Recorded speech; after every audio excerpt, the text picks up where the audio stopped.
She said, leave people on open and low-key hurt. So I'm picking up this lingo here. Yeah.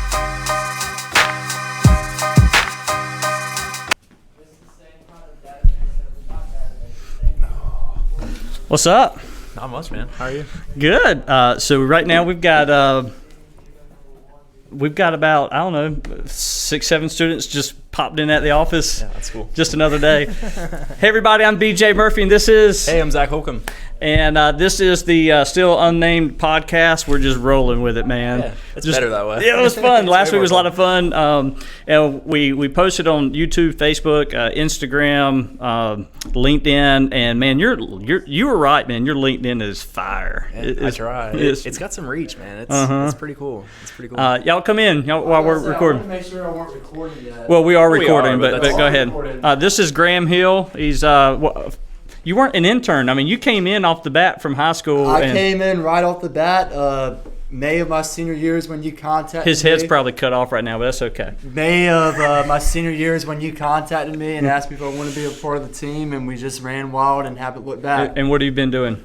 So what I've been doing is I've been a part of New Snooze. This will be my second year being a part of the team. And last year, Junior Smith III and I did Facebook Live stream or Facebook Live audio of local high school football games.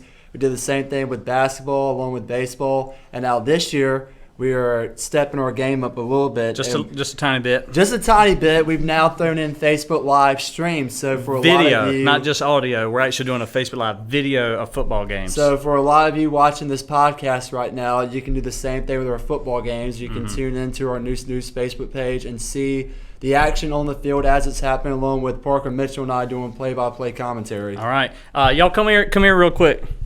Jump in while we're recording. Tell everybody your name. Just kind of scoop it in real quick. Come on in. Come on, everybody. You come on in. Yeah, you got to jump in. All right. So what's your name? Hi, I'm Kayla. Caroline Howard. I'm Hannah. I'm Aletha's daughter. I'm Aiden. Aiden. So where do y'all go to high school? We're all South and of North North students. What grade are y'all in? Juniors. Juniors? We're all juniors. Everybody? Yeah. All right. Y'all just had lunch downtown? Yeah. And decided to swing by. Yeah. Graham, you're gonna give them a tour, right? Yes, sir. Absolutely. That's what Okay. I'm currently doing right now. All right, so this is Zach, and he's a local CEO. He's got an industrial-grade 3D printer. Have y'all been to his business yet? All right, looks like we're making that happen Yeah, we today. should do that. Yeah, Absolutely. we're gonna make that happen. Aletha, we got. See, you're gonna mess up my life. No, I'm kidding. We're gonna mess up the. We're gonna have get a tour, so we gotta make that happen. All right. Well, y'all have fun. Enjoy the tour. Graham's going to take y'all around and show you some really cool things happening. So thanks for popping on. But now you gotta like and share the podcast. Yeah, we get extra people to tag. So you They have bigger reaches than we do on that's for Facebook sure. or And Instagram. Instagram. I bet they kill us on. Hey, wait. Real quick, come here, real Pause, quick. Everybody come back. Everybody come back. Market research. We got keep a this quick going. question. Yeah, everyone. Not you. You're too old. Yeah. I'm too old. Yeah. So you're what? 20? 20. Right. too old. How old are y'all? Y'all are all 16, 17? Okay. 16, yeah. Social media platform of choice currently right now. Snapchat. Snapchat. Snapchat All right. and Twitter. And Not Twitter. Twitter. I like Instagram more than Twitter. I'm a Twitter person. Twitter. Twitter I gives love me Twitter. anxiety. Okay. And I dislike it. TikTok. There it is. What about Instagram? Anybody say TikTok. Instagram? Yes, I did, yeah. Mm-hmm. Which do you is your primary source of communication with your peers? Snapchat. What is the second one that you use the most? To communicate with people? Uh-huh. Instagram. Yeah. Okay. Which one do you prefer of all of them? Snapchat. Snapchat. Okay. Why Snapchat over Instagram? Just Because curious. you don't even have to text anything. Yeah, it's more direct. Like, And you you're can see able if to... people leave you on open if you get left on open and you're low-key hurt. But Because everyone uses it, so you can see what everyone's doing around. Do you consume anything from businesses through your Snapchats? I do. Donald Trump is on my Snapchat. That crazy. Interesting. That's crazy. She said, leave people on open and low-key hurt. So I'm picking up this lingo here. Yeah, I I got have a group terms chat to with Google. work, too. Uh-huh. So we all communicate up there. Okay. That's cool. But All right. Y'all enjoy your tour. Sweet. Thanks for popping back in. So you just were in the state of New Jersey, right? Yeah, The yeah. Garden State. It was unique. Did you pop in over to New York while you were up there? No, I wanted to. Actually, there was this. There's a vintage shop that does like vintage teas and stuff in New York City, and I was like 40 minutes from there, and they post a lot of they they get shirts in. They have places in Southern California, like L.A., Miami.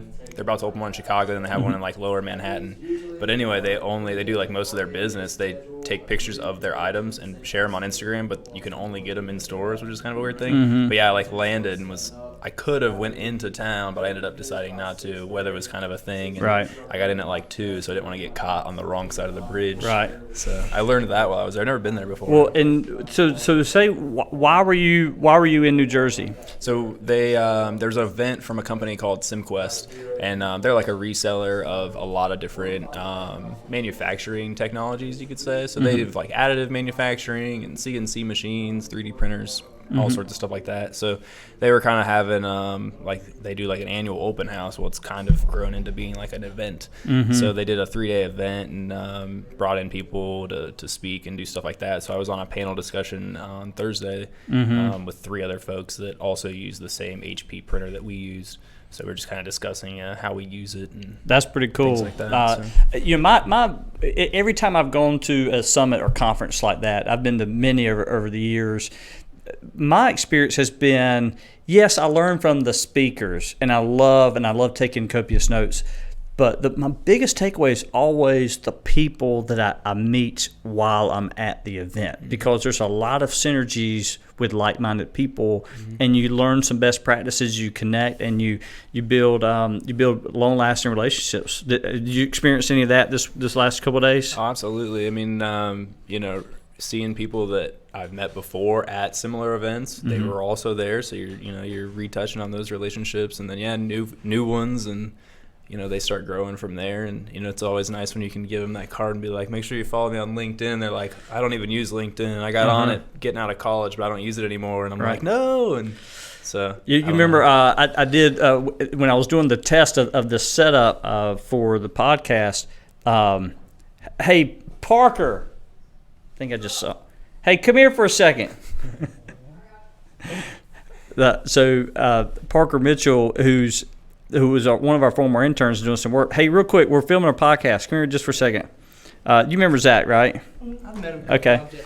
So we're on live. We're on, well, not live, but we're recording it live in the podcast. So say hey to everybody. Hey, everybody. So Parker helped. You know what, Parker? He actually put this table together for us. All right. Hey, real quick. So last week we were testing this setup right here, and we were talking about social media. It was a big hit on LinkedIn and Facebook and YouTube. And what was interesting to me was I had somebody comment on LinkedIn, a friend of mine who's from Kinston, does a lot of work in the Triangle, and he said, hey, does he even have a LinkedIn account? And I turned to Parker, because I was in the office that same day, and I said, Parker, do you have a LinkedIn account? And what did you say? I do not. No. That's not what you said. Or no, I said, what's LinkedIn? He said, what's LinkedIn? And what's interesting is I was with Drew Dacey. She was here earlier, and we did a podcast together. Actually, it was actually her interviewing for me for something for school. And her professor, part of their course is making students create LinkedIn accounts. Oh, beautiful. Right, and I've seen that happen at East Carolina University. I'm on a management advisory council there, that I see students, as they start transitioning from student to professional, it seems to be par for the course. But you still don't have a LinkedIn account, do you? I downloaded it. You did? So it's downloaded but not created. All All right. So it'll be done by Monday probably. Right. When we post this. Right. We'll be able to tag them. Yeah, we need to tag you in it. All right. All right. I was gonna say I'll get it set up as soon as possible. All right, good. Have fun. Later, dude. So, I mean, you just never know what we're going to do. And I don't even know if the camera angle is right. So we probably cut off everybody's heads, but who He's cares? a little bit shorter than the other guy. We might be okay. Yeah, that's right.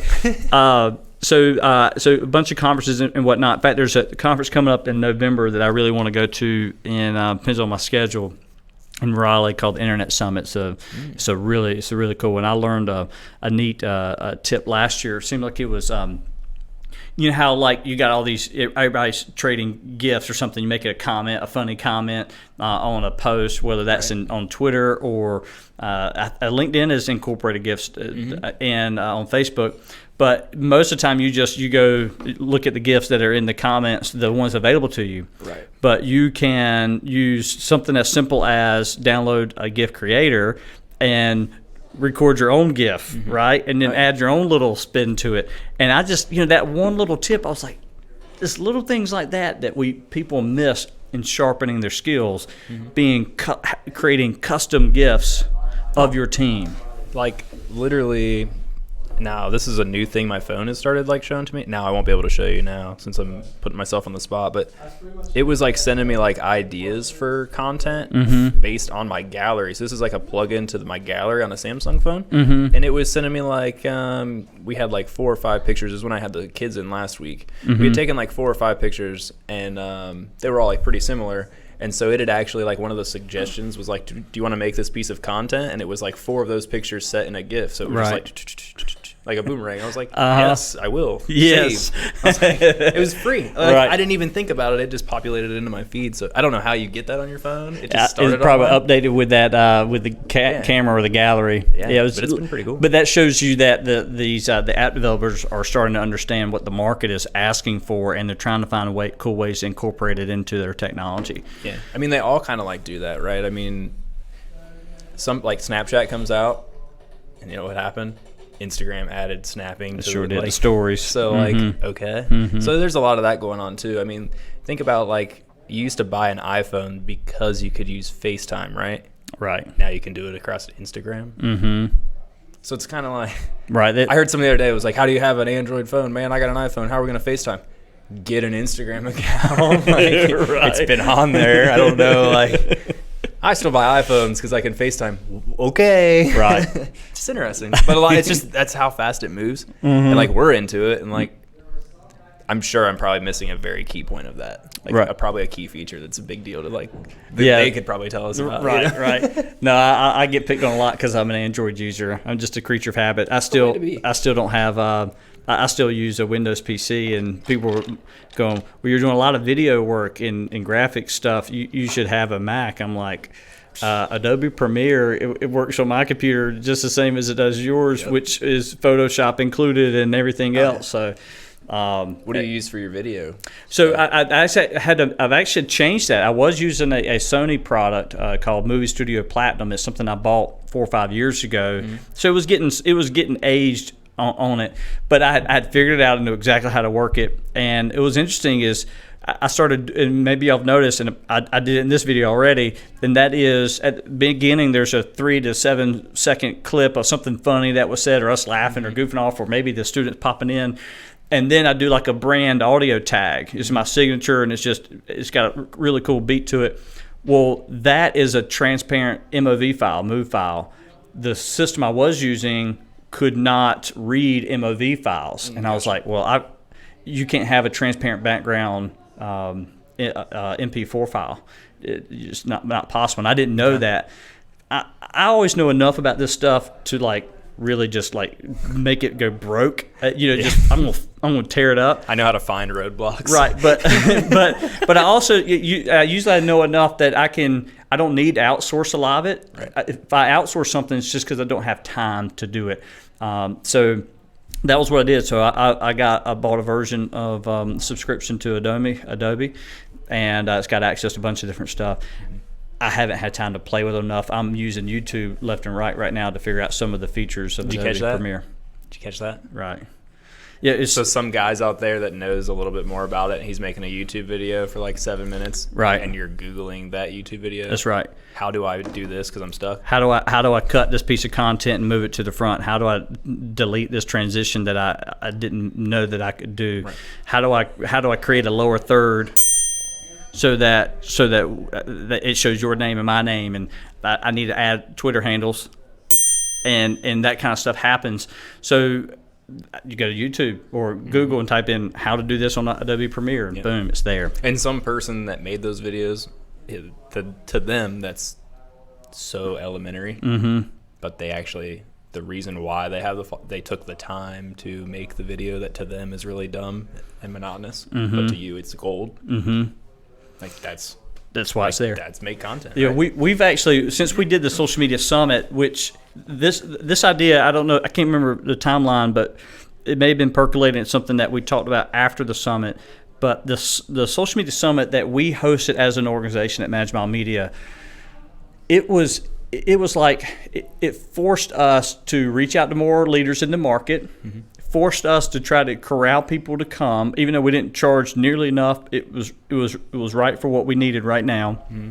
But I think even though we were the leaders, and I was in front of the room kind of guiding a lot of it, I gained a lot out of it personally. Sure. The deepen my relationship with you and other people in the room, but also things like the podcast came out of some of the discussions, I believe, from that. But one thing that you were just talking about was we've really been studying the content model a lot over the past 2 weeks. Right. Because this podcast is fun, it's cool, but nobody's paying us to do this. Yeah. Right? There are no ads on this podcast. So why is it a guy who's invested in a large machine who prints custom projects for 3D in 3D the 3D printing world, and a guy who's running a social media and a news business, why do we take 30 minutes plus the editing time and uploading time to do something like this? What do you think about that? Oh, just because we're idiots. we don't. We're two business owners that just have too much time on our hands, and we're not making enough money doing our normal jobs, so we have to do this stuff. He's being sarcastic. Yeah, super sarcastic. But I think it's just because it's just putting yourself out there. Hey, there's people that are watching this that are getting there might be something I say that I don't even think twice about, but it creates like an emotional connection with them because it's something that they can relate with. And that's generally it's kind of like why my content model is so just freewheeling, like I'm just being myself. And sometimes when I'm putting a video on LinkedIn, it has nothing to do with anything professional. Right. Or my backdrop is a 3D printer, and so you'll watch because of that. But I'm really not saying anything. It's nothing really that great. I'm pretty much just letting you know what I'm doing today. I mean, I just did that today. It was like a 3-minute video, and there's nothing really valuable in there to me. But someone will think that it'll hit somebody, and then something in that. When I do meet them in person, they'll bring up hey, this one thing that in this random video, and I'll be like, oh my gosh, I remember that, and I thought nothing of it. Well, that's why they have that connection with me. So going to the thing on Wednesday and Thursday this week to speak, a lot of people that I've never met in person, it was like we skipped that awkward. When you meet someone for the first time, it's like, oh, cool, man, you're all professional, and it's kind of awkward. There was none of that. And so I'm meeting people face to face, and we're jumping right into 301 because there's so much of a connection already built up. They already feel like they know you well. Yeah. So we're taking this podcast. What you're seeing is a video. What you're hearing is the audio, and we're taking those two pieces of content, throwing them on LinkedIn and YouTube and Facebook, depending on the audience, depending on what they're looking for. There might be something here for them. And then we'll pull a quote out of it or two. We might even, I haven't gotten as far as doing show notes and things like that with a podcast, which you can get really into it. There may be a key point out of this conversation today and in future and in past ones where I can actually take that thought and go, okay, I'm going to write a blog about it, or take pieces of this and create a blog just out of the conversation. And then you can use that for so many other things. I guess the point is, in terms of why we're doing it, it has more to do with it's a longer term play on positioning ourselves in our markets. Yeah. People will buy from you when they like, know, and trust you, right? And the way they get to like, know, and trust you is just being very authentic in something like we're doing that right now. Exactly. If I was to go around and doing stuff for students and kids and stuff, when I go and speak to them, they get talked to or talked at from people with a suit and a tie on all day long. And so there's a little bit of relatability that goes along with that too. And sometimes it's the way you go about your social media, sometimes it's the way you dress, it's the way you act, and it's all about relatability. It's really what it comes down to. Right. People want to relate to you. They know that they can go on the internet and get anything that they want, but they choose to get it from you because of the relationship. Right. Everything's being commoditized. I mean, it's one of those things. I was thinking about this recently, that if you Googled, in fact, I'll do it right now. I'm Googled because I'm in the social media business. Social media, let's just say consultant. How about that? I'm just curious. I wonder if it on the app, if it shows you how many results there are. I don't. It just says see more results. It doesn't say how many results. But I'm gosh, I mean, there's tons of them. I don't know how many pages I can look through more results here. But it seems like the post would be the results would be almost never ending. Yeah. But when I think about, you're in a niche market, right? It's not just 3D printing. I mean, you're doing really cool stuff. I want to talk to you about one piece you did recently.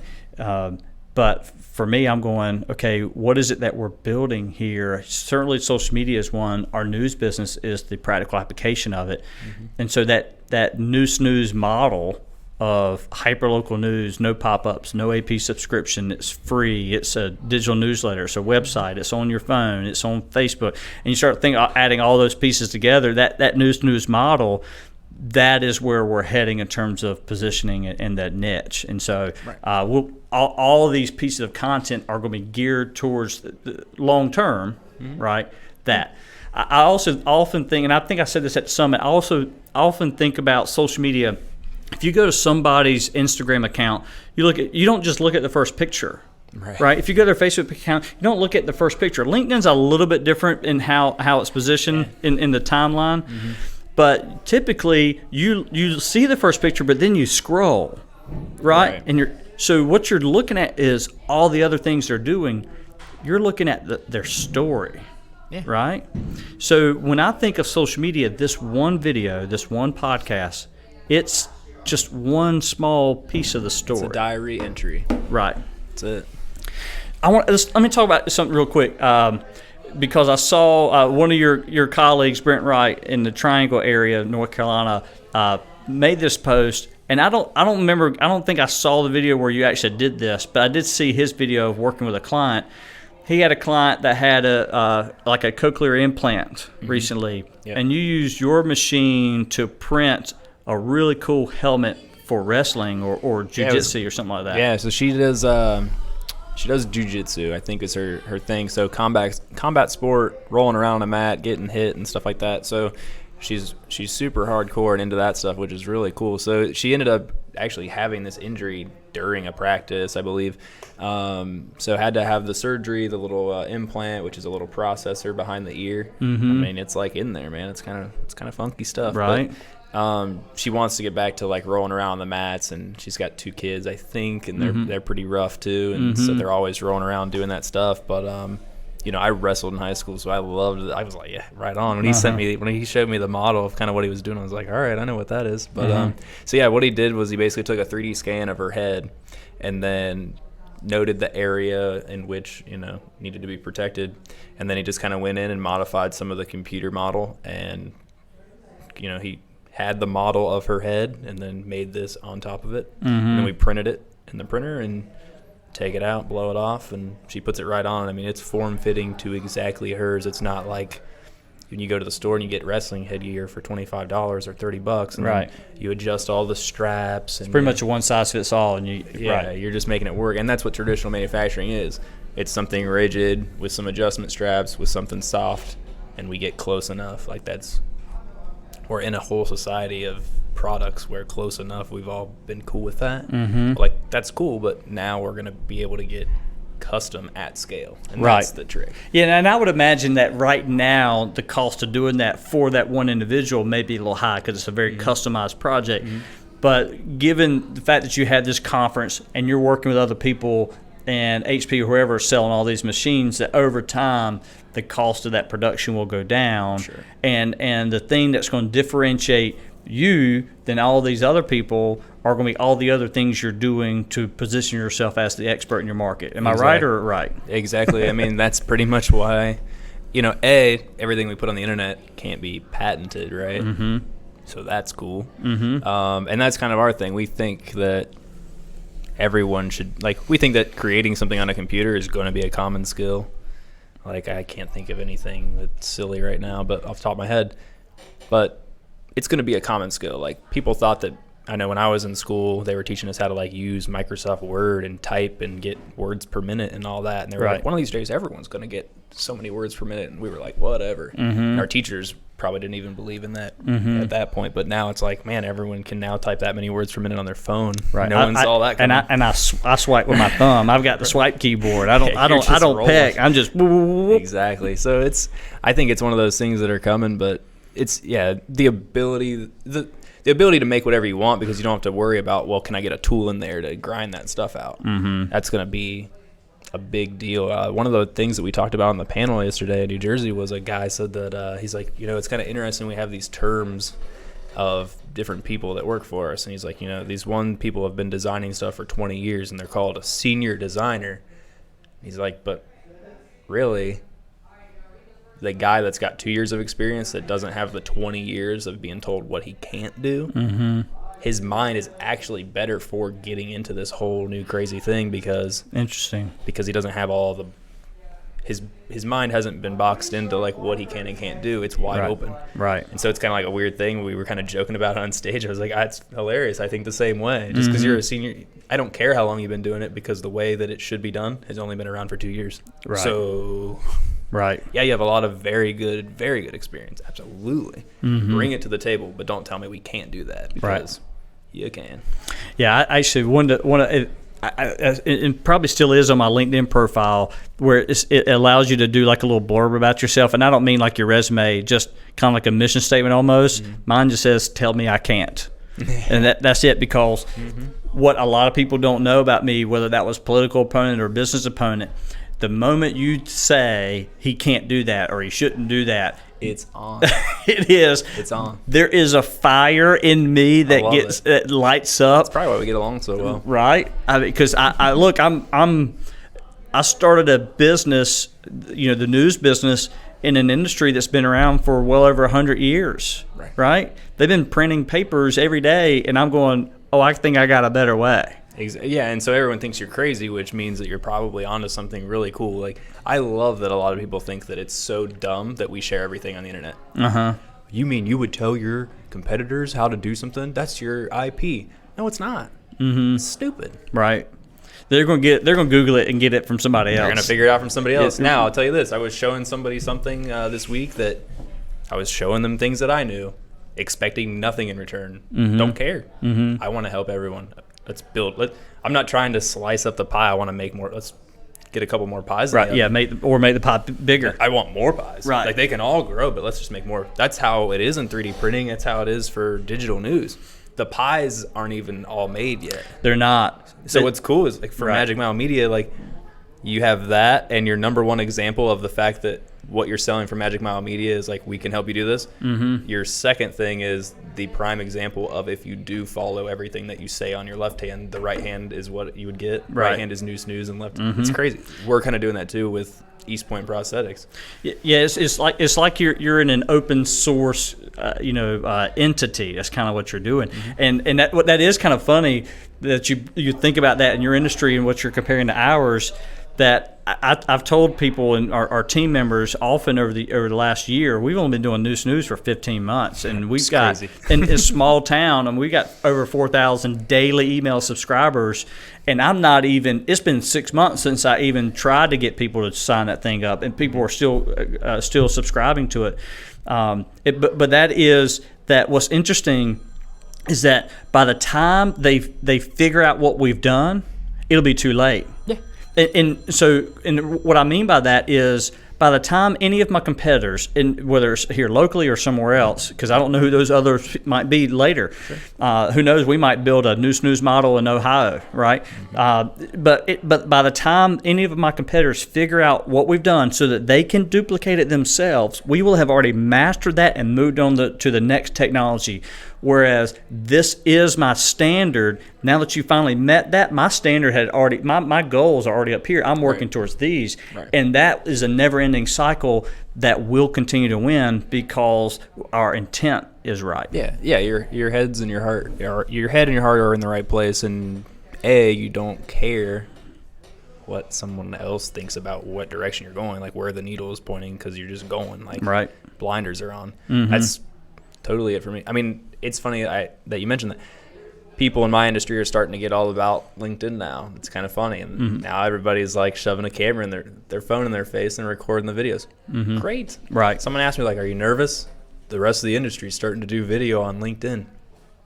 It's about time. Hey, it's about time. Be good. It's gonna make when you post a video about 3D printing, I'm gonna like it too. How can you like your competitor's post? Because who cares if we're trending in hashtag 3D printing? Let's go trending across all of LinkedIn, and if we all like each other's posts, the entire 3D printing industry will be trending on LinkedIn, not just trending within the hashtag.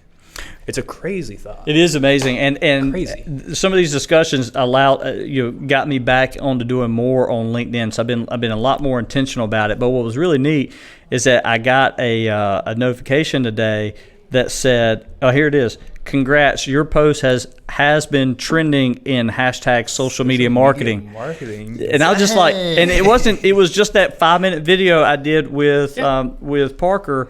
19-year-old kid. And there's 35,000 followers of that hashtag social media marketing. And I was going, that's pretty cool that 5-minute video we did is trending across a platform that 35,000 people are specifically watching that. They're not just clicking on it and checking it out once a week. Following. Click the follow button. Right. That's awesome. How many views did you get on that video? So far, 664 just on that one. I didn't even look to see what the previous one we did. So before, like, 14 days ago, had you ever posted a native video on LinkedIn? Like, let's just be, like, pretty broad. I don't think you had. Not in a long time. Not in a long time. A long time. At least 2 years. How many connections do you have on there? I'm gonna put you right on the spot. A little over 3,000, I think. Okay. So, like, 3,000 people connected with, pretty dry run, not being very active, and then just starting and being active for 1 week, trending in hashtag social media marketing. Right. It's pretty cool. Just try, right? Just put stuff on there. Right. Crazy. And so, I'm going to, because of some of that feedback, and I don't mean like feedback on the comments, but just something like that notification, it goes, okay, I'm on to something. Yes. And that positive referral is going to force me to want to do more. So LinkedIn wins, right? Oh, yeah. Because I'm using their platform more. They like gave you a little crumb. Like they let you taste the carrot, and then they're like, all right, man. But again, are there any advertisers on LinkedIn in my area? Maybe. Is that the reason why I'm on LinkedIn publishing that video? No. It is the long-term strategy of positioning myself, you included, into our industry so that when people need something, they know who to call. Yep. And that is the punchline. We're doing good? That really is the punchline. Anything else you want to mention before we wrap it up and come back next week? No. Put your questions in the comments so that we can get to them next week. That would be fun. That would be fun. That would be hot. All right, so questions in the comments. I'm BJ Murphy. I'm Zac Holcomb. Thank you. Thank you. Y'all have a great day. Sweet. That was awesome, man. I love it. That's fun. So, and